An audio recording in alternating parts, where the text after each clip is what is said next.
사람들이 깨닫지 못하면 하나님께서 자연 만물을 통해서 하나님이 복 주시는 원리, 하나님이 어떻게 세상을 운영하시는가 하는 하나님의 원리를 보여주실 때가 있습니다. 하나님이 자연을 통해서 우리에게 보여주시는 것은 계속해서 흘려보내야만, 계속해서 베풀고 나누어야만 건강하게 살아갈 수 있다는 것입니다. 지난 정권 때 고국에서 4대강 사업을 하면서 보를 만들었습니다. 흘러가던 강을 막아놓고 나니까 그 강물이 썩어 들어가는 그런 일들 때문에 엄청난 돈이 거기에 쏟아부어지고 있는 것을 우리가 보게 됩니다. 이제는 그 막아놓았던 보를, 그 엄청난 돈을 들여서 만들었던 그 보를 허물어야만 될 그런 자리에 있습니다. 흘러가야 될 물이 흘러가지 않고 고여 있으니까 그런 결과가 생겨지는 겁니다. 우리가 이미 잘 아는 대로 이스라엘 나라에는 두 호수가 있습니다. 북쪽에 갈릴리 호수가 있고 남쪽에는 사해 호수가 있습니다. 좀 크기 때문에 사해, 그래서 바다라고 부르기도 합니다. 그런데 갈릴리 호수는 북쪽에서 내려오는 물을 받아서 요단강을 통해서 남쪽으로 계속 흘려보내기 때문에 그 호수는 살아 있습니다. 거기에 물고기들이 살 수 있습니다. 늘 생명이 넘치는 호수입니다. 사해 바다는 어떻습니까? 요단강을 통해서 흘러내려오는 물이 더 이상 흘러내려가지 않고 거기 고여서 머물게 됩니다. 짠 바다가 될 수밖에 없었습니다. 물고기도 살 수 없는 짠 바다입니다. 사람이 거기 들어가면 헤엄치지 않고 가만히 있어도 둥둥 뜨는 죽음의 바다가 될 수밖에 없었습니다. 요즘 호주에 산불이 자주 일어나고 있습니다. 오늘 아침도 그 산불 연기가 시드니를 자욱하게 덮고 있는 그런 모습을 봅니다.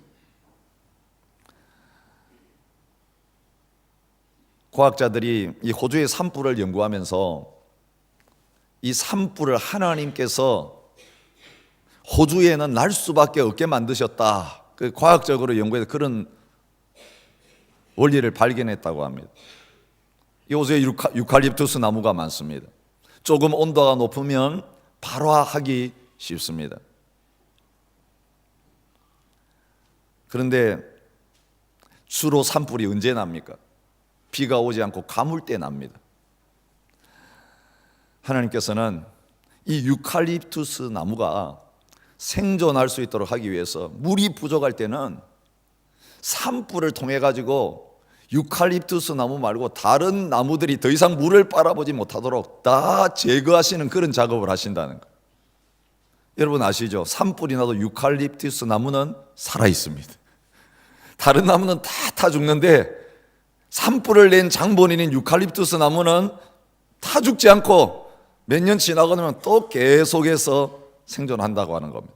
그리고 더 재미있는 것은 이 유칼립투스 나무 가운데는 산불이 나서 뜨거운 열이 가해져야만 열매가 터져가지고 번식하는 그런 종류의 나무들이 많이 있다는 거예요. 산불 안 나면 살아남지 못하는 방법으로 하나님께서 이 호주의 생태계를 움직여가고 계신다는 겁니다. 피해를 보는 것은요, 하나님의 자연 법칙을 사람이 거스르기 때문에 그렇습니다. 거기 살기 좋다고, 오래 살겠다고 튼튼한 나무로 집을 지어 놓으니까 산불이 났을 때, 산불이 날 수밖에 없는 환경인데 거기서 집을 태우고 마는 비참한 결과가 온다는 거죠. 우리가 원주민들을 미개하다라고 말하는데 절대로 그렇지 않습니다. 그들은 절대로 수십 년 오래 살 나무집을 그 산불 날 수 있는 환경 속에 짓지 않습니다. 원주민들의 생활 습관을 연구해 보니까 아주 놀라운 결과들이 있었습니다. 항상 옮겨 다니기 쉬울 그런 형태의 집을 지었습니다. 그것도 쉽게 구할 수 있는 나무 껍질 같은 것으로 움막 같은 걸 만들어 가지고 살다가 몇 년 지나면 또 다른 곳으로 옮겨가는데, 그들은 산불이 나기 전에 3년마다 한 번씩 먼저 산을 다 태우는 일을 했다고 합니다. 산불이 오기 전에 맞불을 놓아 가지고 그 산불을 예방하는 엄청난 지혜를 그들이 가지고 있었습니다.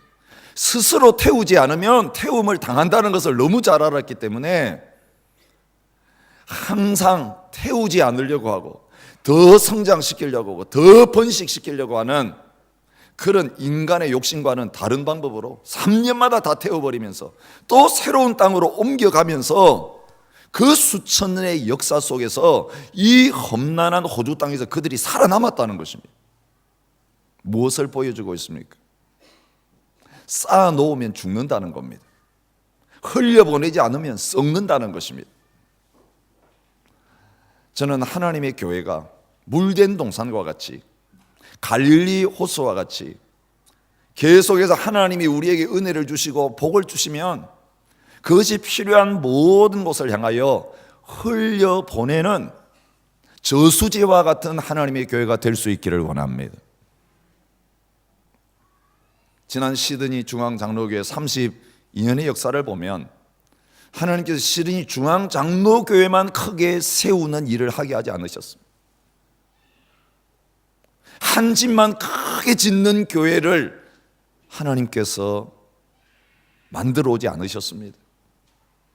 시드니 중앙교회 한 교회를 통해서 얼마나 많은 집들이 지어졌는지 모릅니다. 얼마나 많은 하나님의 교회들이 세워졌는지 모릅니다. 울릉공의 교회를 세우게 하셨습니다. 연길의 교회를 세우게 하셨습니다. 타이단 민족 가운데 교회를 세우게 하셨습니다. 에브리진들 가운데 하나님의 교회를 세우게 하셨습니다. 여러분, 이 시드니 지역 곳곳에 이 시드니 중앙장로교회를 통해서 세워진 교회들이 많습니다. 하나님이 이 교회가 저수지와 같은 교회, 고인 물처럼 썩어가는 교회가 아니라 계속해서 하나님이신 은혜와 하나님의 백성들을 파송하고 흩어보내는 주는 교회가 되기를 원하고 계십니다. 하나님께서 이 한 교회를 통해 얼마나 많은 교회를 세우셨습니까? 주님 오실 때까지 이 중앙교회를 통해서 하나님이 이루기를 원하시는 그 역사들은 계속되어질 것입니다. 그리고 하나님이 이제 그랜비를 향하여 옮겨가는 이 시점에 또한 그 일을 하기를 원하십니다. 지난주에 우리 정민영 목사님의 설교를 통해서 다음 세대에게 복음을 전하는 교회, 젊은 세대들을 향하여 십자가의 복음을 증거하는 그 교회를 세우기를 원하시는 것을 여러분 들으셨을 것입니다. 그 목사님이 어떤 꿈을 가지고 하는 것이 아닙니다.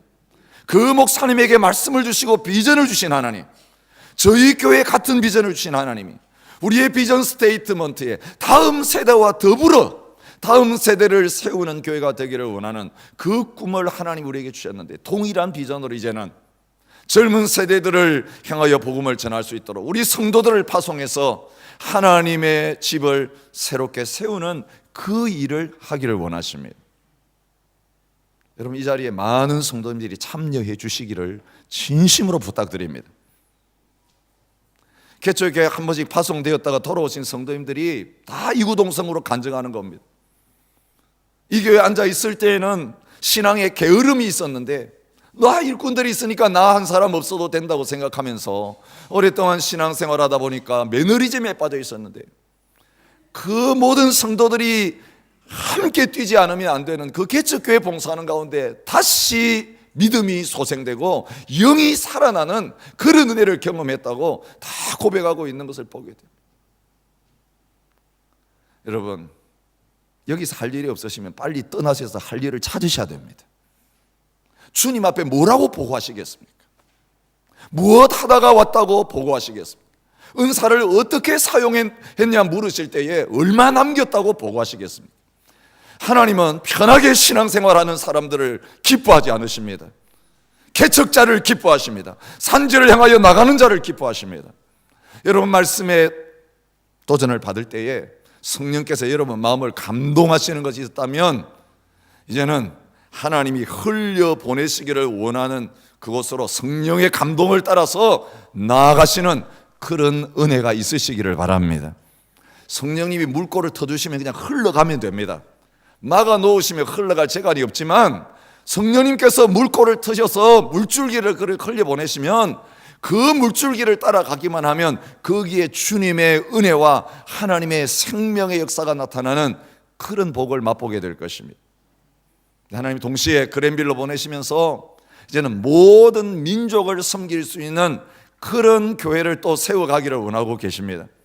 여러분, 우리 신의 중앙장로교회에 계시는 모든 성도님들이 다 다민족 교회에 들어가실 수 없는 거 너무 잘 압니다. 그 영어로 설교해야 되기 때문에 영어 설교를 들을 수 있는 분들이 가셔야 됩니다. 우리가 다민족 교회를 지향한다라고 하니까 우리 성도님들 가운데 좀 불안해 하시는 분들이 있는 것 같아요. 아이고, 또 통역을 통해서 들어야 되나, 이제는 한글 설교는 안 하려나. 그렇지 않습니다.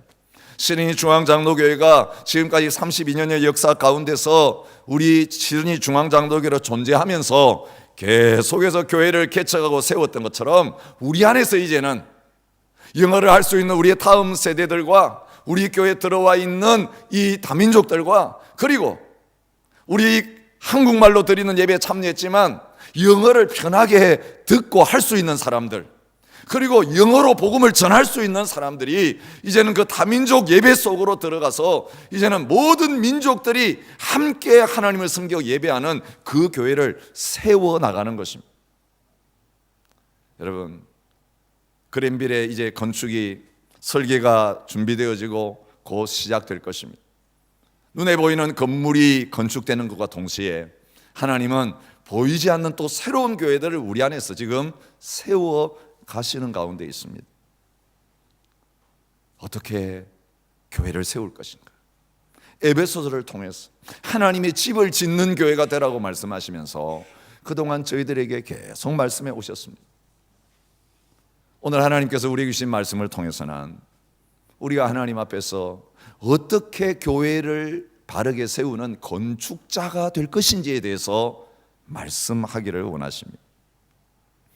여러분, 개척교회를 하든지 다민족 교회를 섬기든지 셀을 섬기든지 시드니 중앙장로교회 안에서 여러분이 청지기로 부름을 받아서 하나님을 섬기고 하나님의 집을 세우는 자리에 있든지, 하나님의 부르심의 장소는 다르지만 선교의 현장에서 하나님의 교회를 세우든지 이 시드니 땅에서 선교의 역사를 감당하든지 하나님이 쓰시는 장소는 다르지만 하나님의 집을 세우는 모든 건축자들에게 하나님께서 오늘 말씀을 통해서 동일한 원리를 가르쳐주고 계십니다.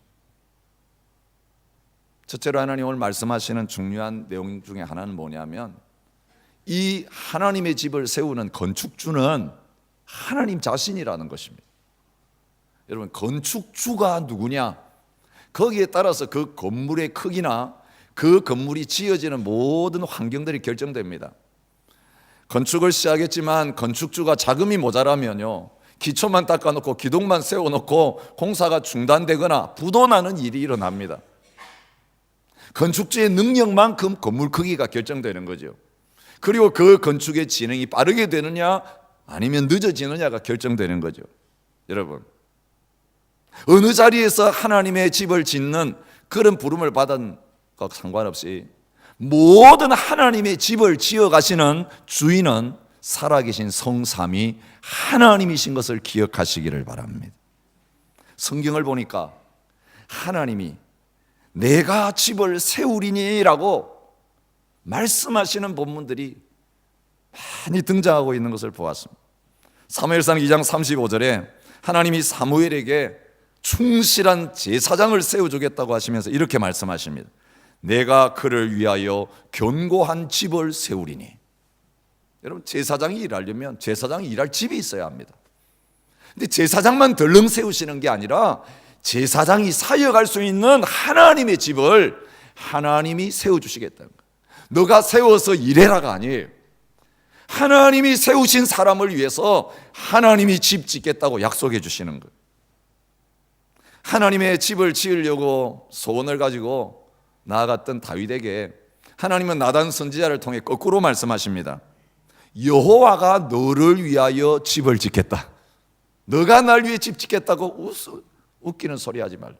내가 너를 위하여 집을 지어줘야 된다. 하나님께서 그렇게 말씀하시면서 이제는 다윗 왕가를 일으키시고 다윗의 후손을 통해 하나님 나라를 세워가시는 이 엄청난 일을 하나님이 하시겠다고 약속하셨고, 마침내 하나님이 이루어내시는 것을 구약 성경의 역사, 신약 성경의 역사가 보여주고 있습니다. 하나님이 집을 짓겠다고 하신 그대로 지으셨습니다. 예수님이 말씀하십니다. 내가 이 반석 위에 내 교회를 세우리니. 여러분, 주님이 교회 세우는 주인이십니다. 내가 내 교회를 세운다고 베드로에게 신앙 고백을 받으신 다음에 분명히 말씀하셨습니다. 에베소를 통해서 하나님께서 세워가시는 하나님의 집에 대해서 말씀하십니다. 올해 주제로 우리에게 주신 말씀이죠. 너희는 사도들과 선지자들의 터 위에 세우심을 입은 자라. 그리스도 예수께서 친히 모퉁이 돌이 되셨느니라. 그의 안에서 건물마다 서로 연결하여 주 안에서 성전이 되어가고, 너희도 성령 안에서 하나님이 거하실 처소가 되기 위하여 그리스도 예수 안에서 함께 지어져 가느니라. 하나님께서 주도권을 가지시고 자신의 거할 집을 지어가고 계시는 것, 우리가 바로 하나님의 집으로 지어져 가는 가운데 있는 것을 보여주고 계십니다. 여러분, 우리가 어떤 분야에서 무슨 일을 하든지 관계없이 늘 기억해야 될 것은 이 건축을 시작하신 분이 하나님이시고 이 건축주가 되신 분이 하나님이시기 때문에 하나님이 공급하시고 하나님께서 진행하신다라고 하는 이 분명한 첫 단추를 바르게 끼우실 수 있기를 바랍니다. 하나님이 시작하신 집은요, 두세 명이 모여 시작해도 망하지 않습니다. 후원 없어도 망하지 않습니다. 하나님이 세우시고 하나님이 보낸 사람은 하나님이 먹이시고 하나님이 책임지십니다. 하나님의 허락 없이 하나님이 하지 않으신 일을 사람 모아가지고 해보려고 한 사람 몇 년 가지 못해 다 손들고 그만두게 됩니다. 될 것 같은데 안 됩니다. 뭘 놓쳤기 때문입니까? 하나님이 주인이신가 아닌가 그걸 중요하게 생각하지 않고 환경이 그럴 것 같으니까, 될 것 같으니까 하다가 그런 패배를 당하게 되는 것입니다. 하나님을 주인으로 모시고 사는 저희들, 하나님의 집을, 건축주이신 하나님을 모시고 일하는 저희들 어떤 자입니까? 하나님이 세우시는 집인 동시에 우리는 하나님이 우리를 고용하셔서 하나님의 집을 짓게 하시는 건축자들입니다. 마태복음 7장 24절부터 27절에 산상보훈을 마치신 다음에 주님 말씀하셨습니다. 말씀 듣는 우리는 이제 들은 말씀을 가지고 어떤 집을 짓느냐, 바람이 불고 홍수가 날 때 무너질 집을 짓느냐, 아니면 무너지지 않고 든든하게 세워질 집을 짓느냐. 여러분, 말씀 듣는 우리들이 한 주간 동안 나아가 살면서 그 말씀으로 집을 지어가는 가운데 있는 사람들이다. 그것을 분명히 말씀해 주셨습니다. 누구든지 나를 따라오려거든 자기를 부인하고 자기 십자가를 지고 나를 쫓아야 된다고 주님께서 제자도를 말씀하신 다음에 누가복음 14장 28절부터 30절에서 말씀하십니다. 주님을 따르는 제자는 망대를 건축하는 사람과 같다. 너희 중에 누가 망대를 세우고자 할진대 자기 가진 것이 준공하기까지 족할지 먼저 앉아서 그 비용을 계산하지 않겠느냐. 그렇게 아니하여 기초만 쌓고 능히 이루지 못하면 보는 자가 다 비웃어 이르되 이 사람이 공사를 시작하고 능히 이루지 못하였다 하리라. 그렇게 말씀하십니다. 여러분, 예수님 믿겠다고 할 때에, 예수님 따르겠다고 할 때에, 여러분, 주님이시니 엄청난 구원을 선물로 받고 하나님의 나라를 차지하는 그 자리에 서기 위해서 우리가 어떤 비용을 지불해가지고 집을 지어야 될 것인지를 계산해 보아야 된다고 말씀하십니다. 여러분, 집 짓는 사람이, 아니 집 사는 사람이 비용 계산하지 않고 덤비는 사람이 누가 있겠어요? 오늘 우리가 신앙생활 하면서 사실은 하나님 앞에서 믿음의 집을 제대로 지어가야 되는데 사실은 집으로는 하지 않으려고 하고 받기만 하려고 하면서 남의 것 가지고 집 지어가려고 하는, 그런 심리를 가지고 있는 경우가 참 많습니다. 여러분, 우리 집을 지으려면 우리가 자금을 동원하고 우리가 사람을 고용해가지고 지어가야 되는 거 당연합니다. 하나님께서는 제자의 삶을 살아가는 것도 마찬가지로 망대를 짓는 그 사람과 같은 것이다, 말씀을 통해 가르쳐 주셨습니다. 오늘 이 말씀을 기록하고 있는 바울 사도는 다른 서신 가운데서 복음을 전하는 사역이 집을 짓는 사역이라고 말하고 있습니다. 고린도서 3장 9절부터 10절에 보면 우리는 하나님의 동역자들이요 너희는 하나님의 집이니라. 내게 주신 하나님의 은혜를 따라 내가 지혜로운 건축자와 같이 터를 닦아둠에 다른 사람이 와서 세운다, 그렇게 말하고 있습니다. 교회를 섬기는 모든 일꾼들은 하나님의 집을 하나님의 명령을 따라서 짓는 일꾼들이다라고 하는 것을 분명하게 보여주시는 말씀입니다. 여러분, 집을 짓는 사람에게 있어서 가장 필요한 것이 무엇일까요? 오늘 성경은 집을 짓는 일에 있어서 가장 필요한 것은 지혜다라고 말씀하십니다. 그래서 15절에 말합니다. 그런즉 너희가 어떻게 행할지를 자세히 주의하여 지혜 없는 자 같이 하지 말고 오직 지혜 있는 자 같이 하여, 그렇게 말씀하십니다. 여러분, 집을 지어 보신 분들은 알겠지만 얼마나 머리 써야 될 일이 많은지 모릅니다. 그 집 짓는 순간부터 시작해가지고 마칠 때까지 결정하지 않으면 안 될 사항들이 얼마나 많은지 몰라요. 근데 그거 한번 잘못 결정하면 짓다가 다시 허물어야 됩니다. 먼저 해야 될 일이 있고 나중에 해야 될 일이 있습니다. 그 과정에서 집이 집으로 제대로 세워져 가기 위해서 머리 써야 될 일이 얼마나 많은지 모릅니다. 여러분, 집을 어떻게 짓는가를 보면 그 한 시대의 기술력이나 문화적인 잠재 능력이 어느 정도 되는가가 그대로 건축을 통해서 나타나는 것을 보게 됩니다. 여러분, 이집트 문화의 결정판은 피라미드입니다. 지금도 불가사의라고 하는 그 피라미드를 어떻게 지어냈을까? 그게 그 이집트 문화의 실력입니다. 세계 곳곳마다 관광객들을 끌고 있는 그 큰 건물들을 보면 한 시대에 그 건물을 지어낸 그 시대의 문화적인 실력, 기술적인 실력을 건축을 통해서 보여주고 있는 것을 보게 됩니다. 만리장성은 바로 중국 백성들의 문화적인 실력입니다. 우리의 지혜가 없이는 하나님의 집을 제대로 지을 수 없습니다. 그래서 하나님은 자신의 집을 세우실 때에 어떤 사람을 찾으셨느냐 하면 지혜 있는 사람을 찾으셨고 지혜 있는 사람에게 그 집을 짓게 하십니다. 성막을 건축할 때에 부살렐과 오홀리압과 및 마음이 지혜로운 사람, 곧 여호와께서 지혜와 총명을 부으사 성소에 쓸 모든 일을 할 줄 알게 하신 자들은 여호와의 명령대로 할 것이니라, 그렇게 말하고 있습니다. 성전 건축할 때 마찬가지입니다. 역대하 2장 12절에 보면 후람이 고백합니다. 천지를 지신 이스라엘 하나님 여호와는 송축을 받으실지로다 다윗 왕에게 지혜로운 아들을 주시고 명철과 총명을 주시사 여호와를 위하여 성전을 건축하게 하셨도다. 그 성전을 보면서 하나님이 지혜로운 아들을 주셔가지고 이거 하게 하셨네, 그 지혜를 높이는 것을 봅니다. 시바의 여왕도 그 지혜를 얻기 위해서 예루살렘을 방문한 것을 성경은 기록하고 있습니다. 성전을 건축했던 그 솔로몬이 잠언 24장 3절부터 4절에서 말씀합니다. 집은 지혜로 말미암아 건축되고 명철로 말미암아 견고하게 되며 또 방들은 지식으로 말미암아 각종 귀하고 아름다운 보배로 채우게 되느니라, 그렇게 말합니다. 여러분, 아무리 많은 돈이 있어도 아무리 넓은 땅이 있어도 지혜가 없으면 집 못 짓습니다. 형편없는 집을 지을 수밖에 없습니다. 오늘 저와 여러분들 하나님의 교회라고 하는 하나님의 집을 지어가는 자리에 있습니다.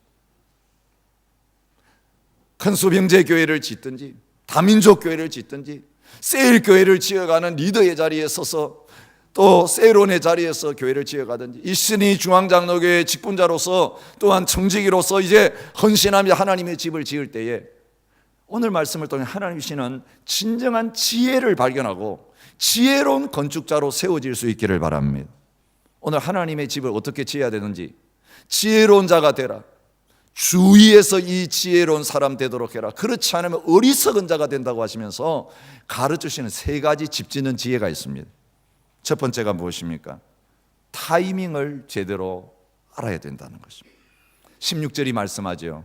세월을 아끼라, 때가 악하니라, 그렇게 말하고 있습니다. 여러분 성경 보시면 거기에 번호가 붙어 있고 주가 달려 있습니다.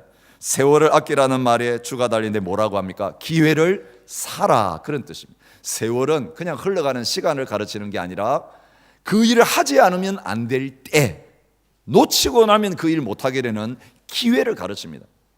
그런데 여기 아끼라고 한 말은 사실 원어에는 속량한다는 뜻이에요. 돈을 주고 사서 풀어준다는 겁니다. 여러분 그 기회는 가만히 있는다고 주어지는 게 아니라 기회가 왔을 때 돈 주고 그것을 내 것으로 사야만 그것이 내게 찬스가 된다는 것을 말해주고 있습니다. 여러분 오늘 저와 여러분이 하나님께서 절호의 찬스를 주셨습니다. 2014년 3년을 마감하는 이 시점에서 집 지을 곳을 여러 곳 보여주시면서 어디 가서 지을래? 어떤 건축 현장에 가서 일할래? 하나님께서 기회를 주십니다. 오늘 이 기회는 이 기회 지나고 나면 오지 않습니다. 다음 주일 헌신사가 나가게 될 것입니다. 여러분이 하나님 앞에서 주어진 2주간의 그 기간 동안 기도하면서 하나님 2014년 내가 어느 현장에 가서 집 지을까요? 하나님께서 이제 기회를 주시면서 저와 여러분들에게 그 기회를 내 것으로 선택하라고 하죠. 그런데 시간과 물질과 나의 삶을 지불할 준비가 안 된 사람은 그 기회 받을 수 없습니다. 기회를 돈 주고라도 사야 된다고 말씀하십니다. 여러분 오늘 하나님께서 저와 여러분이 주신 이 소중한 은혜의 기회, 하나님의 집을 지을 수 있는 이 찬스, 하나님이 저와 여러분에게 주시는 기회인 줄 아시고 받아들이시기를 바랍니다. 선택이 우리의 몫입니다. 하나님이 무수한 기회를 주셔도 우리가 내 것으로 선택하지 않으면 그것은 흘러가는 시간에 불과합니다. 우리 에스더서를 통해서 잘 알고 있습니다. 이스라엘 백성이 죽임당할 위기 가운데 처하여 있습니다. 에스더는 편안한 왕궁에 앉아가지고 가만히 있어도 살아남게 되어 있습니다. 그때 모르드게가 사람을 보내가지고 에스더에게 그 어려운 사실을 이야기합니다. 내가 왕위의 자리를 얻은 것이 이때를 위함이 아닌지 누가 알겠느냐? 너 잘 먹고 잘 살라고 왕후 자리에 있는 거 아니다. 하나님 이때를 위해서 너 왕후 자리를 쓰시기 위해서 기회를 주신 것이다. 지금이 바로 너가 왕후로서 뭔가 할 수 있는 기회다. 그렇게 도전했습니다. 근데 실제적으로 어땠습니까? 에스더는 가장 불리한 조건 속에 있었습니다. 부름을 입어 왕에게 나가지 못한 지가 이미 30일이라. 왕이 부르지 않는 데 나가면 그건 죽는 겁니다. 불러야 나갈 텐데 이미 처음 결혼해 놓고는 매일 저녁 부르던 그 왕이 잊어버린 지 한 달이 지나도 부르지 않습니다. 뭔가 하고 싶어도 왕후가 할 수 있는 일이 없는 가장 어려운 시기에 어떻게 해야 되는가 선택의 기로에 서 있는 겁니다. 그때 에스더가 하나님 앞에 결단한 게 무엇입니까? 시녀들과 더불어 금식한 후에 규례를 어기고 왕에게 나아가리니 죽으면 죽으리이다. 죽을 수 있는 그 위험한 자리에 가겠다고 선택하면서 하나님 나를 쓰시면 내 민족 구원하는 거고 하나님이 나를 쓰지 않으면 죽어도 괜찮다. 여러분 그냥 기회를 잡은 게 아니라 목숨 걸고 기도하면서 생명 걸고 자기 백성을 구원하는 그 하나님이신 기회를 내 것으로 삼기 위해서 자신의 몸을 던지는 것을 보게 됩니다. 결국 그를 사용하셨습니다. 그를 통해 이스라엘 백성을 구원하시는 놀라운 역사를 이루셨습니다. 왕후되게 하신 것이 이때를 위함이라는 사실을 그는 경험했습니다. 사랑하는 성도 여러분, 호주에 오게 하시고 지금까지 예수 믿게 하시고 지금까지 은혜 받게 하신 것이 이때를 위함이라. 여러분, 여러분에게 어떤 도전이 주어질 때에 무엇을 위해서 내 자신의 모든 것을 쏟아부으면서 남은 신앙생활을 해야 될 것인가? 하나님 앞에서 기회를 선택하는 저와 여러분들이 되실 수 있기를 축복합니다. 여러분, 하나님 기회를 주셨는데 많은 사람들은 이렇게 생각합니다. 환경을 보니까 지금이 아니라는 거예요. 이스라엘 백성들도 똑같은 말을 했습니다. 만군의 여호와가 이같이 말하여 일어나라. 이 백성이 말하기를 여호와의 전을 건축할 시기가 이르지 아니하였다 하느니라. 여러분, 포로 생활을 끝내고 돌아온 지가 지금 엄청난 세월이 지났는데도 이것저것 우리에게 할 일이 많아가지고 아직까지 하나님의 집을 지을 때가 아닙니다, 기회가 아닙니다라고 그렇게 하나님 앞에 말하고 있습니다. 그때 하나님이 학개 선지자를 통해 분명히 말씀하십니다. 이 성전이 황폐하였거늘 너희가 이때에 판벽한 집에 거주하는 것이 옳으냐? 너희는 너희의 행위를 살필지니라. 너희는 산에 올라가서 나무를 가져다가 성전을 건축하라. 그리하면 내가 그것으로 말미암아 기뻐하고 또 영광을 얻으리라. 여호와가 말하였느니라. 그러면 하나님 지적하십니다. 나의 집을 짓는 데는 때가 아니라고 말하면서 너희는 각각 자기의 집을 짓기 위하여 빨랐음이라. 여러분, 개인적인 찬스는 돈 끌어다니다가 빌려다가 막 잡으면서 하나님의 나라와 하나님의 교회를 위해서는 돈이 없어서 못하고 때가 아니라고 말하는 것이 우리의 영적인 상황은 과연 아닌지 하나님 지금 이 말씀을 통해서 저와 여러분이 도전하고 계십니다. 나이가 문제가 아닙니다. 우리 경제적인 여건이 문제가 아닙니다. 우리 개인적인 사정이 문제가 아닙니다. 하나님께서 지금 무엇을 하기를 원하시는지, 하나님의 기회가 어떤 것이냐, 하나님의 때가 무엇인지를 제대로 분별하는 것이 더 중요하다고 말합니다. 그러면서 주님은 말씀하십니다. 때가 악하니라. 이게 무슨 말입니까? 때가다 말은 그 날들이 이제 점점 악해져 간다는 거예요. 여러분, 점점 악해져 가는 때는 말세입니다. 시간이 얼마 안 남았다는 말씀입니다. 너희가 이 시기를 알거니와 자대가 깰 때가 벌써 되었으니 이제 우리의 구원이 처음 믿을 때보다 가까웠습니다. 여러분, 세상에 쌓고 세상에서 잘 때고 지금 이거 할 때가 아니라는 거예요. 죄악이 가냐고 주님 오시면 전도하고 싶어도 선교하고 싶어도 교회 세우고 싶어도 아무것도 할 수 없는 그날이 온다는 겁니다. 주님이 우리 영혼 불러가시면 이 땅에서 이제 더 이상 아무것도 할 수 없는 그 때가 우리에게 지금 점점 다가오고 있다는 것입니다. 그 증거가 뭡니까? 이 시대가 점점 악해져 가고 있다는 거예요. 자연적인 재난이 점점 더 증가되고 있는 것, 여러분, 이단들이 점점 일어나고 있는 것, 온갖 악들이 흥행하면서 죄가 아닌 것으로 되어가는 이 현실, 주님 오실 날이 가까워졌다는 것은 우리가 하나님 앞에서 일할 시간들이 얼마 남지 않았다는 것을 말하고 있습니다. 모세는 하나님 앞에 기도합니다. 우리 날 계수함을 가르치사 지혜로운 마음을 얻게 하소서. 바울은 갈라디아 교회를 향하여 공고합니다. 기회 있는 대로 착한 일을 해라. 오늘 하나님께서 지금이라고 하는 기회를 주셨습니다. Just do it.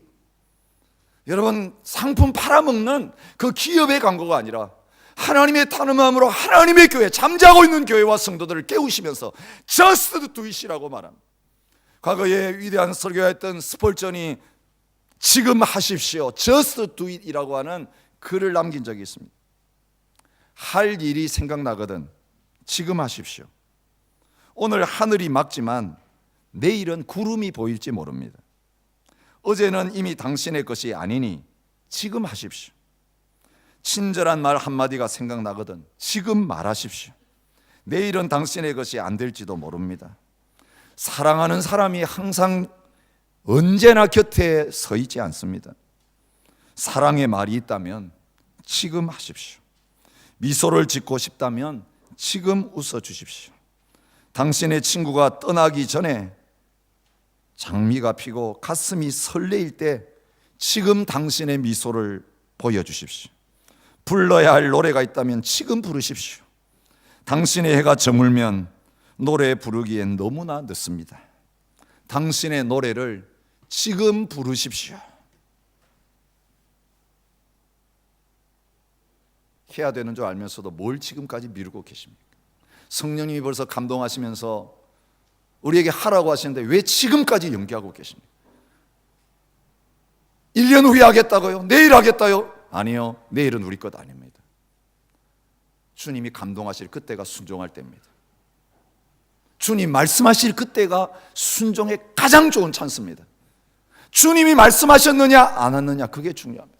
그렇기 때문에 기회를 놓치지 않으려면 우리가 꼭 해야 될 일이 있는데, 그게 두 번째 원리로 연결됩니다. 17절이 말합니다. 어리석은 자가 되지 말고 오직 주의 뜻이 무엇인가 이해하라.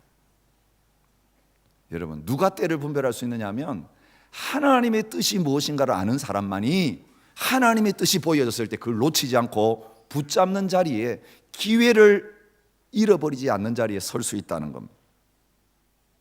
여러분, 하나님이 건축주시라면 타이밍이 언제인지를 하나님이 가르쳐 주십니다. 건축 시작할 때가 언제인지 아십니다. 여러분, 비 올 때 건축 시작한 사람이 누가 있겠습니까? 건기 때 시작을 해야 늦은 비가 오기 전에 끝내는 거예요. 하나님은 모든 타이밍을 아시기 때문에 가장 적합한 때에 말씀해 주십니다.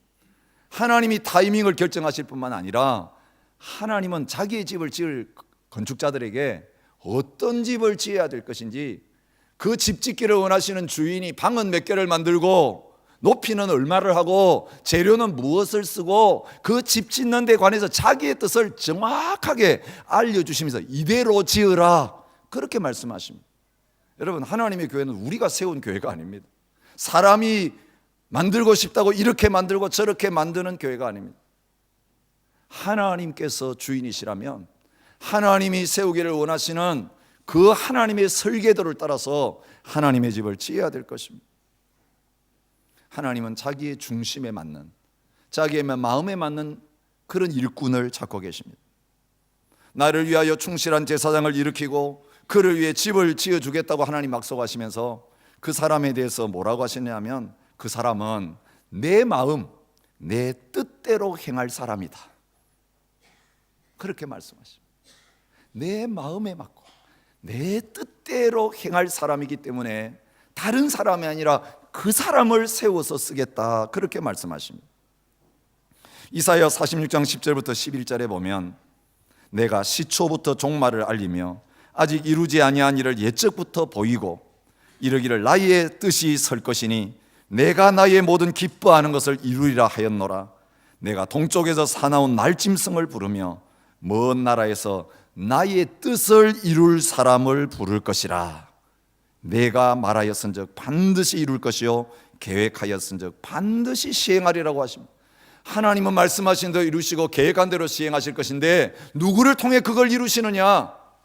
하나님의 뜻을 알았으면 그 하나님의 뜻을 반드시 이룰 사람을 하나님께서 쓰신다고 말씀하십니다.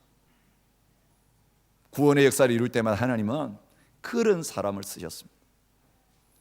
온 백성들이 죄악으로 말미암아 물로 심판받을 때 하나님은 노아를 선택하셔서 방주를 짓게 하시고 그와 그의 가족과 그 생명 있는 짐승들을 구원하게 하셨습니다. 노아가 어떻게 해서 그 사명 감당했습니까? 하나님이 방주의 설계도를 다 가르쳐 주셨을 때에 하나님이 명하신 대로 다 준행한 사람이 노아였어요. 내 말대로 이 비 안 오는 계절에 산 위에 올라가지고 배 지으라 그럴 때 지을 사람을 찾으신 거예요. 능력 있고 돈 있는 사람이 있었다 할지라도 산 위에서 배 지을 사람이 아니면, 순종하지 않을 사람이 하나님이 쓰실 수 없는 것입니다. 하나님이 시키시는 그대로 그 엄청난 배를 그는 순종하면서 지었습니다. 그래서 구원의 역사에 쓰임 받을 수 있었습니다. 모세와 이스라엘 백성도 산 위에서 모세에게 하나님 보여주신 성막의 설계도 그대로 순종하면서 성막을 지었다, 그렇게 말하고 있습니다. 솔로몬도 그 아버지 다윗이 성령의 감동을 통해 가지고 받은 성전의 설계도 그대로 순종하면서 지었다, 그렇게 말하고 있습니다. 하나님 마지막 날에 저와 여러분들이 하나님의 심판대 앞에 섰을 때에 우리에게 들이대시는 기준도 그것이라고 말합니다. 나더러 주여 주여 하는 자마다 다 천국에 들어갈 것이 아니요 다만 하늘에 계신 내 아버지의 뜻대로 행하는 자라야 들어가리리. 누가복음 12장 42절부터 47절부터 48절에 말합니다. 주인의 뜻을 알고도 준비하지 아니하고 그 뜻대로 행하지 아니한 종은 많이 맞을 것이요 알지 못하고 맞을 일을 행한 종은 적게 맞으리라. 여러분, 우리가 주일마다 하나님의 말씀을 듣고 있습니다. 아침마다 말씀을 묵상하고 있습니다. 주님의 뜻을 알고도 행하지 않는 것이 얼마나 큰 죄가 되는지를 경고로 지금 말씀하고 계십니다. 몰라서 하지 못한 그 많은 사람들은 적게 맞을 것이지만 알고도 그 뜻대로 아니한 종들은 더 많이 맞을 것이라고, 많이 준 자에게 많이 찾으시겠다고 주님께서 말씀하십니다. 여러분, 주님의 교회를 섬기면서 하나님의 사역을 감당하면서 저희의 기도의 제목이 무엇이어야 됩니까? 나를 가르쳐 주의 뜻을 행하게 하소서 기도했던 다윗의 기도가 우리의 기도가 되어야 합니다. 뜻이 하늘에서 이루어진 것처럼 땅에서도 이루어지기를 원합니다. 주님이 제자들에게 이렇게 기도하라고 가르친 그 주님의 기도가 날마다 우리가 주님의 교회를 섬기면서 드리는 기도가 되어질 수 있기를 원합니다. 하나님, 이제까지는 내 뜻대로 내 인생을 살아왔다면, 내 뜻대로 주의 교회를 섬겨왔다면 남은 생에는 주의 뜻을 따라서 교회를 섬기며 하나님을 섬기는 자리에 있게 하여 주옵소서. 주의 뜻을 행하는 자만이 영원히 거한다고 했는데 하나님, 내 뜻과 주의 뜻이 하나 되는 그 믿음의 자리에 서게 해 주옵소서. 저와 여러분들의 기도가 되어질 수 있기를 바랍니다. 일본의 사회운동가로 알려진 도요이코 선생님이 있습니다. 19살 때 폐결핵에 걸렸습니다. 이제는 얼마 못 산다는 사형 선고를 받았습니다. 그때 도요이코 선생은 남은 시간, 얼마 못 사는데 얼마 못 사는 남은 시간 제대로 써야 되겠다라고 결심했습니다. 하나님이 원하시는 대로 살지 못하고 19년 보냈는데 이제는 몇 달이 될지 1년이 될지 모르지만 얼마 못 사는 남은 시간 하나님께 바치겠다고 결심한 다음에 간 곳이 고베시에 있는 빈민굴이었습니다. 그래서 그 땅에 있는 가난한 사람들을 그때부터 섬기기 시작했습니다. 얼마 못 살겠다고 했던 도요이쿠는 그때로부터 43년을 더 살면서 그 땅의 가난한 사람들에게 복음을 전하는 그 일들을 수종들 수 있었습니다. 순종하는 자에게 하나님 시간 주십니다. 순종하지 않으면 그 시간까지 가져가실 수 있습니다. 주님 일 시키려고 세상에 보냈잖아요. 주님 일 시키려고 준비시키셨잖아요. 그런데 일할 때가 되었는데 그 일을 하지 않을 때 다시는 기회를 주님이 주시지 않습니다. 그러나 인간적으로 볼 때 얼마 남지 않은 시간이라 할지라도 주님, 해를 멈춰 주십시오. 달을 멈춰 주십시오. 주님의 일 완성해야 되는데 시간이 부족합니다라고 하는 자에게는 해를 멈춰 주시면서까지, 달을 멈춰 주시면서까지 충분히 그 일을 마칠 수 있도록 하실 것입니다. 여러분, 이 은혜를 받아 누리는 저와 여러분이 되시기를 축복합니다. 그리고 마지막으로 한 가지입니다. 어떻게 주의 뜻을 분별하느냐는 거죠. 어떻게 하나님의 설계도대로 그것을 깨닫고 치을 수 있느냐는 거죠. 술 취하지 말라, 이는 방탕한 것이니 오직 성령의 충만을 받으라고 말씀하십니다. 여러분, 술 취해가지고 집 짓는 사람 보셨습니까? 술 취해가지고 집 지으면 삐뚤삐뚤 할 수밖에 없습니다. 그 집이 제대로 세워질 수가 없습니다. 육신 충만, 자아 충만하면요, 세상 지혜 충만하면 하나님이 하는데 하나님의 법대로 딱 재보면 완전히 엉터리로 짓습니다. 세상적으로는 훌륭하게 잘했다고 할지 모르지만 하나님의 잣대로 대보면 이거는 하나님의 기준에 합당하지 않습니다. 제정신으로 안 해서 그래요. 맑은 정신으로 안 해서 그래요. 맑은 정신이 무엇입니까? 성령 충만입니다. 하나님의 성령님은 지혜의 영이시라고 말합니다. 여호와의 영 곧 지혜와 총명의 영이요 모략과 재능의 영이요 지식과 여호와를 경외하는 영이라고 이사야 11장 1절 2절에서 말씀하십니다. 우리가 이미 생각했던 에베소 1장 17절에도 지혜와 계시의 영을 너희에게 주사 그렇게 말하고 있습니다. 하나님의 성령께서 지혜의 영이시기 때문에 우리에게 지혜의 말씀도 주시고 지식의 말씀도 주셔서 성령의 감동과 인도하심을 따라가면 우리가 어떻게 해야 될지를 알지 못하지만 성령님이 하나님의 말씀을 깨닫게 하시고 야 이렇게 해야 되겠구나 깨달음을 주시고 할 일을 가르쳐 주시는 분이 하나님의 성령님이시라고 말합니다. 그래서 하나님의 영으로 충만한 사람들이 성막을 지었습니다. 부살렐과 오홀리압도 하나님의 영을 충만하게 해서 지혜와 총명과 여러 가지 지식과 재주로 하나님의 성막을 짓게 만드셨습니다. 눈의 아들 여호수아에게 지혜의 영이 충만해서 이스라엘 백성을 이끌고 가나안을 정복하는 위대한 역사를 이룰 수 있었습니다. 다니엘이 지혜와 총명이 충만한 사람이었기 때문에 그 바벨론 한가운데서 하나님의 복음을 증거하고 하나님의 역사를 이룰 수 있는 사람이 될 수 있었습니다. 오늘 주님은 하나님의 교회 가운데 하나님의 성령으로 봉사하고 그리스도 예수로 자랑하고 육체를 신뢰하지 아니하는 진짜 할례파들을 원하십니다.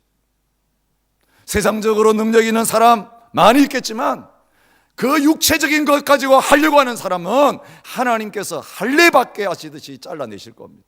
그러나 육신적인 능력이 부족해도 하나님의 성령으로 봉사하는 사람은 하나님께서 깨끗하게 하시고 들어서 사용하시는 그런 자리에 있게 될 것입니다. 말씀을 맺겠습니다. 하나님 오늘 새로운 집을 지어가야 될 신의 중앙장로 교회 안에서 지혜로운 건축자들을 찾고 계십니다. 하나님의 타이밍에 부르시면 나설 사람을 찾으십니다. 하나님의 가르쳐 주신 뜻대로 집을 지을 사람을 찾으십니다. 인간의 열심으로 하지 아니하고 인간의 지혜로 하지 아니하고 성령의 충만함으로 성령이 인도하시는 대로 하나님의 집을 세워나갈 사람을 찾고 계십니다. 지혜의 사람이냐 그렇지 않느냐는 바람과 홍수가 나면 결정됩니다. 나의 말을 듣고 행하는 사람은 그 집을 반석 위에 지은 지혜로운 사람 같으리니 비가 내리고 창소가 나고 바람이 불어 그 집에 부딪히되 무너지지 아니하리니 이는 주추를 반석 위에 놓은 까닭이요 나의 이 말을 듣고 행하지 아니하는 자는 그 집을 모래 위에 지은 어리석은 사람 같으리니 비가 내리고 창수가 나고 바람이 불어 그 집에 부딪힘에 무너져 그 무너짐이 심하니라. 오늘 같은 평안한 시대에 우리의 기초가 드러나지 않습니다. 하나님 말씀대로 지었는지 안 지었는지 우리는 모릅니다. 환란의 바람이 불면 위기가 오면 우리의 숨은 기초가 드러나게 될 것입니다. 그 기초가 어떻게 드러납니까? 넘어지는 자와 넘어지지 않는 자의 모습으로 정확하게 나타나게 될 것입니다. 주님은 마지막 때 온갖 환란과 위기의 바람이 불어도 하나님의 말씀에 순종함으로 말미암아 집을 지은 반석 위에 지은 사람, 무너지지 않을 집을 지을 사람을 찾고 계십니다. 지혜로운 건축자는 누구입니까? 누구든지 금이나 은이나 보석이나 나무나 풀이나 집으로 터 위에 세우면 그 사람의 공적이 나타날 터인데 그날이 공적을 밝히리니 이는 불로 나타내고 그 불이 각 사람의 공적이었다는 것을 시험할 것임이라. 만일 누구든지 그 위에 세운 공적이 그대로 있으면 상을 받고 누구든지 그 공적이 불타면 해를 받으리니 그러나 자신은 구원을 받되 불 가운데서 받은 것 같으리라. 여러분, 불로 태워보면 재료가 어떤지가 드러나게 되어 있습니다. 불로 태우는데 지은 집이 다 타버리면 그 집은 제대로 지은 것이 아닙니다. 타지 않는 재료로 지은 집은 불이 나도 다 없어지지 않기 때문입니다. 주님은 저와 여러분에게 지옥의 불이 휩쓸고 지나가도 태우지 못할 끝까지 견고하게 살아남아 서 있는 그 집을 찾기를 원하십니다. 지진이 일고 다 쓰러졌는데도 우뚝 서 있는 집, 불이 다 밝히고 지나갔는데도 서 있는 집, 홍수가 지나갔는데도 서 있는 집, 예수 그리스도 안에서 하나님의 말씀대로 서 있는 사람은 마지막 때에 드러날 것이라고 말씀하십니다. 누가 그렇게 설 수 있겠습니까? 예수 그리스도 안에 서 있는 사람입니다. 여러분, 우리의 연약함과 부족함이 있어도 십자가 앞에 나와서 그 보혈의 능력으로 깨끗함을 받고 다시 새롭게 되어져서 지혜의 영이신 성령으로 충만하고 모든 지혜의 보화가 감추어 놓으신 길이요 진리요 생명 되신 예수 그리스도 안에서 살아가는 사람, 이 마지막 때에 별과 같이 빛나는 사람이 될 것입니다. 하나님, 오늘 이 마지막 때에 다시 한번 점검하기를 원하십니다. 어떤 집을 지어 오고 있는지. 여러분, 이제 집 다 마치고 하나님 앞에 설 날이 가까운데 내가 하나님 앞에 한평생 지은 집이 어떤 집인지, 영원히 하나님이 들어와서 거할 집인지, 잠시 천막처럼 머물다가 용도 끝나면 치워버릴 집을 지금 짓고 있는지. 여러분, 우리의 몸은 잠시 있다 없어질 장막집입니다. 천막에다가 투자하지 마십시오. 우리가 살 집도 살아있는 동안 그 집에 살다가 떠나면 없어질 천막입니다. 그러나 하나님의 나라는 영원히 우리가 거할 집입니다. 그 하나님의 집을 짓는 자가 되기를 원하십니다. 이 땅에서 주의 몸된 교회를 위하여, 하나님 나라를 위하여, 복음을 위하여 헌신한 것은 하나님 나라의 영원한 집을 짓는 것입니다. 그 상급은 빼앗기지 않을 것입니다. 이 세상의 모든 것이 불타고 다 사라져도 그 집은 하나님 앞에 영원히 우리의 것으로, 우리의 이름으로 주실 것입니다. 그 집을 짓는 그 자리에 진정한 지혜로운 건축자로 이 마지막 때를 살아갈 수 있는 저와 여러분들과 저희 교회가 되어질 수 있기를 축복합니다. 우리의 주가 되시고 건축주가 되시고 모든 것을 이루실 주님 바라보면서, 주님이 주인이십니다. 주님의 보혈의 능력으로 나를 새롭게 하여 주셔서 주님이 원하시는 삶, 주님이 원하시는 사역의 자리에 나가게 하여 주옵소서. 우리 함께 찬양하면서 성찬의 자리에 나갔으면 좋겠습니다.